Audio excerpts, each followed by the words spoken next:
very few humans, if any, would be able to exercise a proper moral code, right? I think by virtue of being a human, you must grasp Like at least Hitler grasped some what was degree right of and wrong human because he was nature. human, right? Well, we all must grasp some sort of like something. We all must at Yeah, least we but then must that's perceive basically it. this. Literally, you're describing subjectivism, right? Everyone has their own sense of morality. We all grasp something slightly different. That's not exactly what I was getting at. I wasn't saying like I'm saying like we all fundamentally at some level grasp some level of human nature. That alone does not lead you to a correct morality, of course. It has to So what be else? you could say not just a sufficient understanding, but also what's the word? You know, Necessary? it's hard to answer questions on the fly, so Yeah, no, I get it, but it just seems like. Well, the main point was just that probably the society will need faith. That the whole moral thing is also like a whole other conversation, but yeah, I was just thinking in terms of like yeah, especially like even the concept of liberty, like like there's nothing that humans haven't managed a way to like turn into some sort of cult religion praise. Because I don't know, like I think like also this is one of the few things Jordan Peterson is still kind of like I think like correct about in like the long term. Like time passes and still I think his points stand that people just kind of praise things and have gods in general. You know what I'm saying? Like that doesn't really change.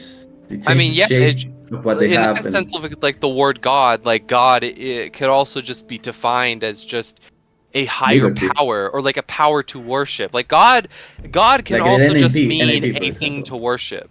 And in that sense, money is God to lots and maybe even most of people that they attribute money as their god, as an end in itself, when which it violates the nature of money, because money is not supposed to be an end in itself. It's supposed to be a medium of exchange. It's supposed to be a means towards an end. But most people treat money as an end in itself, that like, for example, the more money that you have, the better, more successful, the happier you are. Lots and lots of people attribute monetary wealth as the standard of success in life. That is treating money as God. It's treating this uh, inanimate object as your idol of worship. Yeah.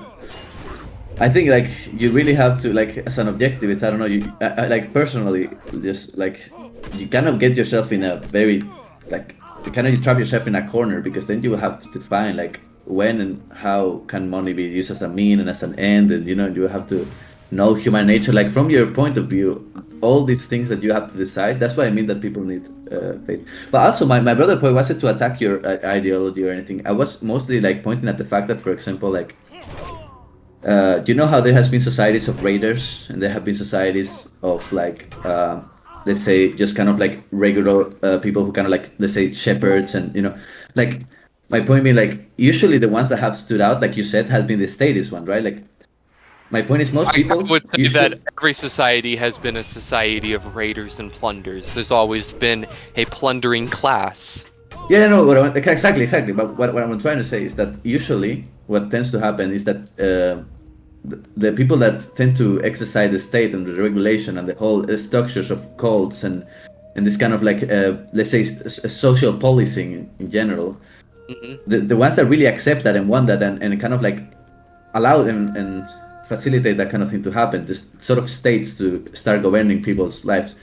It's usually the people who are kind of like the most the majority, the people who are most afraid of uncertainty, afraid of, let's say, for example, just as leftists, they might be like afraid of what happens if the government doesn't give me the handouts. Like, how am I gonna like, you know, make I money? How agree. is the It is economy? require that kind of personality, and then you can also think about that kind of personality that has this fundamental like phobia against uncertainty will live the rest of their life as cowards in their Yeah, but personal that's lives. It yeah, kind of like exactly. reflects. It kind of reflects the what's the word? Just the poor quality of their well-being. Kind of in a Nietzschean sense, right? Kind of like, yeah, this is reeks of weak. Well, I do like my boy Nietzsche, so Nietzsche, whatever. Yeah. But that's also why I was talking about the whole face Nietzsche. thing Nietzsche, thank you. because like I quite like his Apollo Dionysus aesthetics. Another thing about objectivism is that I've always had problems with the aesthetic theory, and then actually Nietzsche has actually answered a lot of my questions that no objectivist could answer. So that's a W for Nietzsche.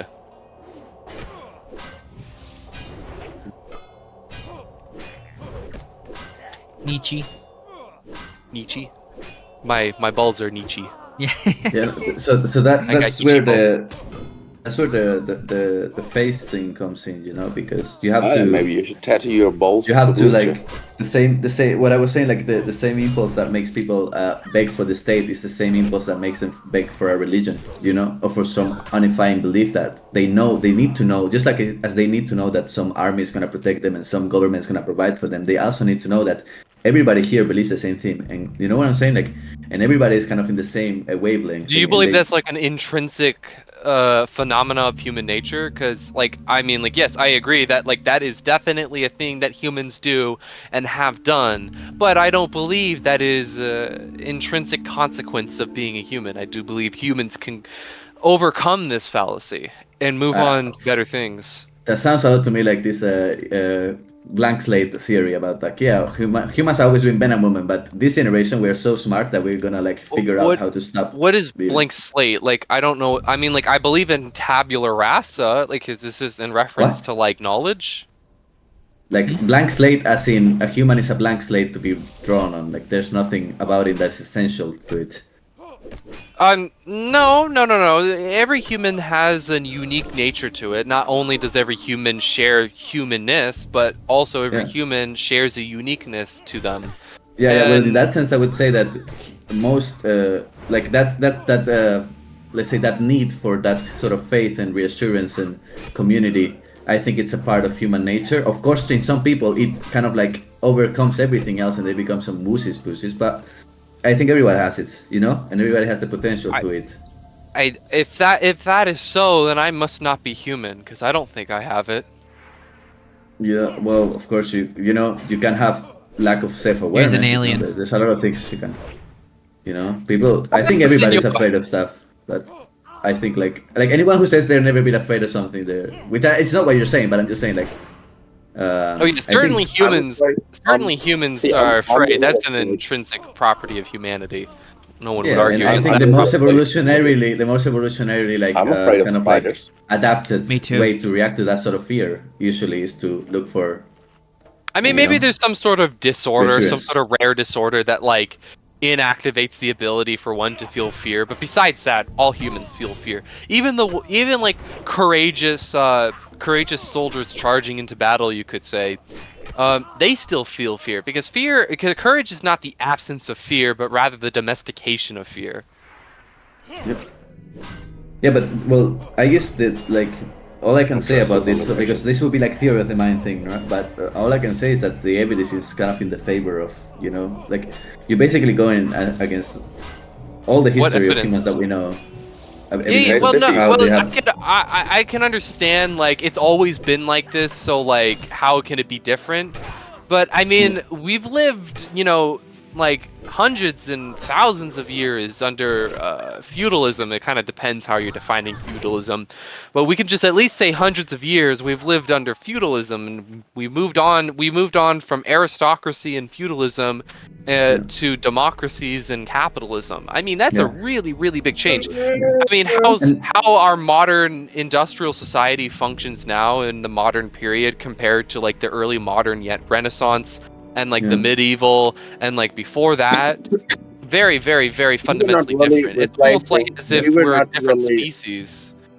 Yeah, and if someone were to say to describe a democratic capitalist society, a neoliberal society, to a feudalistic peasant in 1066 or whatever, the peasant might be saying the same thing. It's it's never been like that. How could it be anything else? It just violates human nature, because all they've ever known was their aristocracy and their feudalism.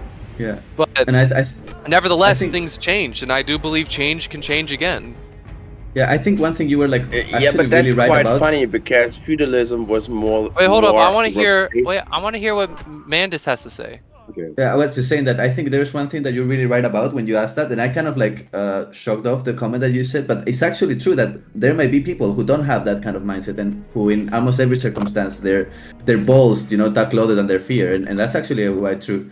But I just to refine my point, what I had in mind when I was talking about it, I think it's mostly that it's the majority of people, like basically the pussies tend to be the majority most of the time, and it's also I think what Nietzsche says in some sense, where like the weak in the end they kind of like start to establish that slave morality in some sense where they can feel comfortable in there, and so yeah, Oh you're yeah, right that there might be people that don't kind of like act out of fear and create these sort of societies out of fear all the time, but I would say that they're usually the minority, and also that's the reason why they team up sometimes, because they're weaker so they need to team up. But I yeah, don't think the status of that group being a minority is intrinsically fixed to be minority. I do believe there's there's obviously a fixed human nature, at least for now. We're not going to account for like eons of evolution, of course. Given eons, human nature will definitely change. But for now, human nature within like the scope of thousands of years, like us, man today and man like 50,000 years ago. I mean, that's still the same Homo Praxeology. sapiens.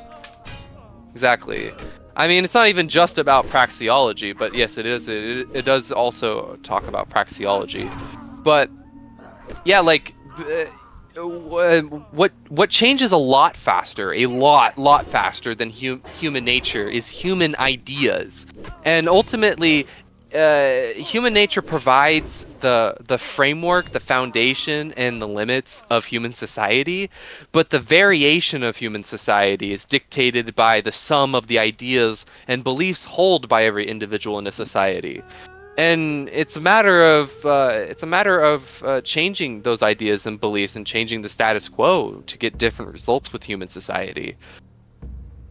I personally I see the point you're trying to make. I personally don't agree. I think that if you say ideas as technology, I think the thing that constantly has been changing is technology, and you can think of an idea as of sort of like a mental technology, and in that sense, I Yeah, agree with you. I But I like the terms psychotechnology. Actually, I'm borrowing that from John Vervaeke, and it's pretty cool too. It's a pretty cool term to drop around, psychotechnology.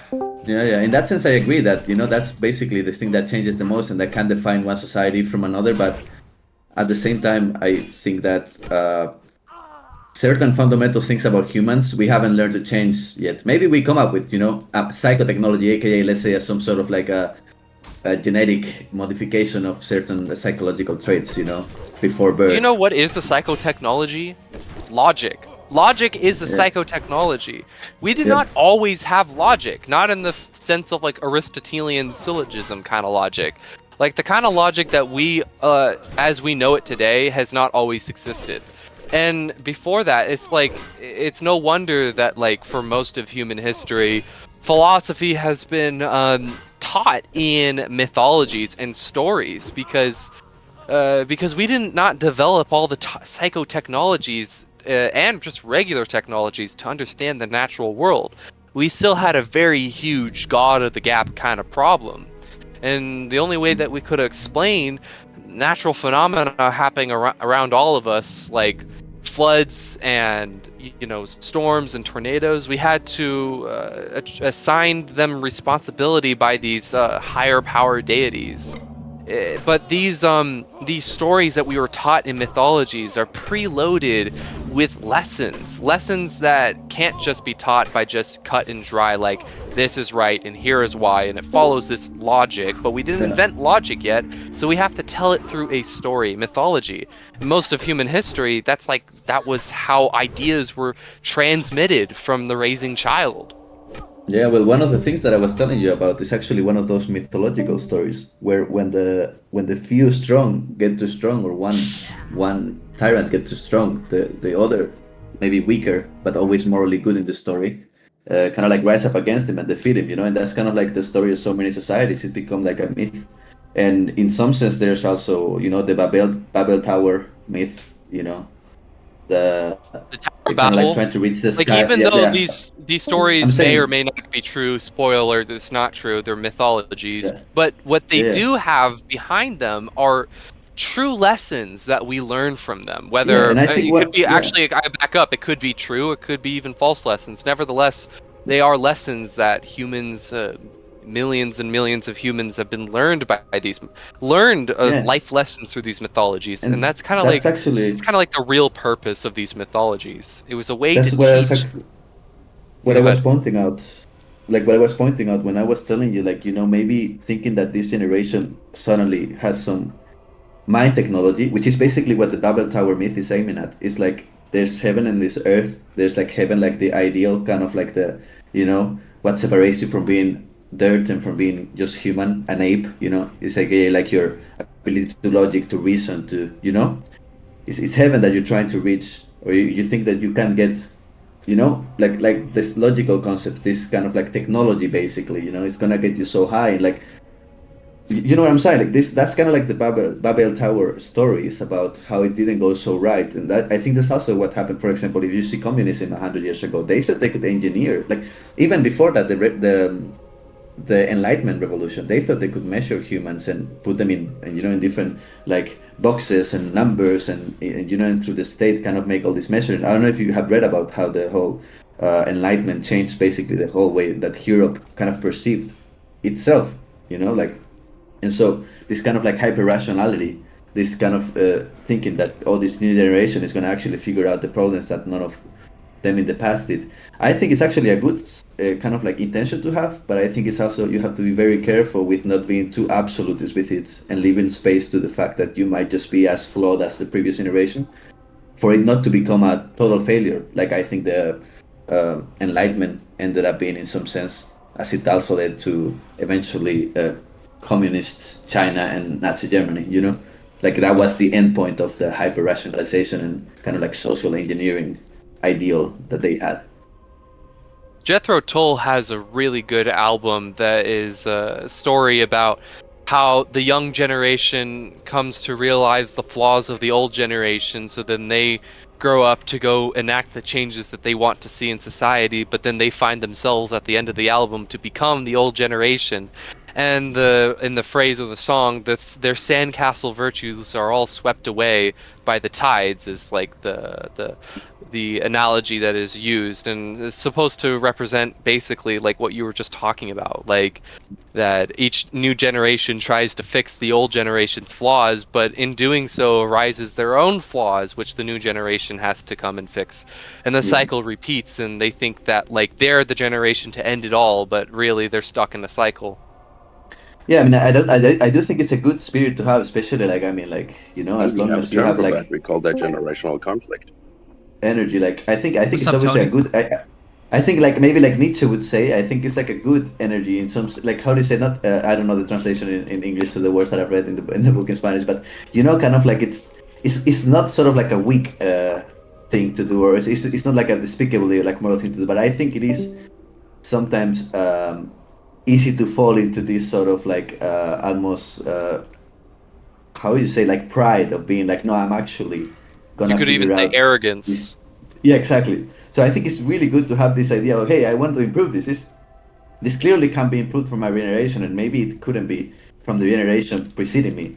But it's good to acknowledge maybe it was because of technology, because of a war, because of other conflicts. But sometimes, I'm not saying this Now is let's you, get but our ducks in a row, because before technology arises, it's born as an idea. Ideas are more fundamental than technology itself. It's not technology as a primacy that shapes society, but rather ideas that shape society. I agree. I mean, That's why I we guess need you kind of to like always. abolish government. And 100% yeah, and that's contract. why government is cringe. Anyways, I think someone else should probably have the floor. Yeah, somebody talk about something Really? else. Yo, Massa, what I do you don't think about think so. Ancaps? They're getting Oh, me. you know me, bro. I have no opinion about Ancaps. You should join That's us. a first. That's Join you us. should immediately join us. One of us. Join us. One of us. No. I'm not like in disfavor of government or not in favor. It's just a system we created to deal with the millions of us. No, it's to But extract money somewhat from we the need. lower classes. I'm not an Ancap, but with I think legitimacy. like we need to dismantle government in a certain amount, like since like we are drowning in bureaucracy. It's crazy. Bro, wait, we got an Australian here? You don't see No. that all. I'm not Australian. I'm not Australian. New Zealand? Nope, You sound Australian. I'm not Australian. Oh well. I don't Come think on, he's try in again. Maybe you're gonna find it out. I'm gonna just say that you're lying. That Singapore. you're Australian. I'm from Germany. You sound Australian as fuck. Probably hanging out too much with Australians and picking up like Crikey. certain pronunciations. What part of Germany? Hmm? What part of Germany? Hessen. Essen. There was a Spanish YouTuber that made a whole story about some creepypasta in Essen. Or That's- easier for you, I'm living pretty close to the Frankfurt airport. Frankfurt Airport. Yeah, no, I'm gonna travel to Amsterdam like next week. I'm living in Helsinki right now, Never So- been in Amsterdam. or Finland. How old are you, Masa? You have to go and try some, good stuff in Amsterdam. I'm getting 45 that year. You're turning 45. I'm turning 45. But I wanted to say is that feudalism did not like replaced by capitalism, it was replaced by nationalism.